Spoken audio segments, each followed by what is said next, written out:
Հանրական համար 90 ներկայացնել 2025 թվականի նոյեմբեր ամսվա վերաբերյալ օդի որակի չափման սարքերից ստացված տվյալները։ Պարոն քաղաքապետ, Երևան քաղաքի շինհրապարակներում տեղադրված օդի մոնիտորինգի 184 կայաններից 25 թվականի նոյեմբեր ամսին ստացված տվյալների համաձայն օդի ինդեքսի միջինացված արժեքը PM2.5-ի համար կազմել է 142, իսկ PM10-ի համար 64։ Այս արժեքները գտնվում են չափավոր կամ զգայուն խմբերի համար անառողջ միջակայքերում։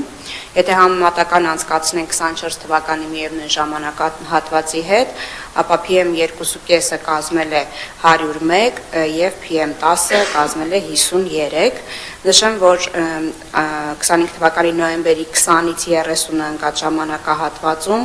AQI ինդեքսի միջինացված արժեքը PM2.5-ի համար կազմել է 180, այսինքն սա այն ժամանակահատվածն է, որտեղ դիտվել է կտրուկ վատթարացում։ Սակայն անցյալ շաբաթվա վերջից արդեն մեր կայաններով ստացված տվյալների վերլուծությունը ցույց է տալիս, որ համեմատորեն նվազում են տվիչների ցուցանիշները։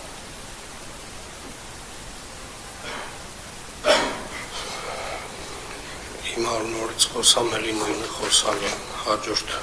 Երեխաների և սոցիալական պաշտպանության վարչությանը հանձնարարական համար 142, ներկայացնել տեղեկատվություն նախադպրոցական հաստատություններում հուզական ինտելեկտի մեթոդաբանության ներդրման մասին։ Հարգելի պարոն քաղաքապետ, հարգելի գործընկերներ,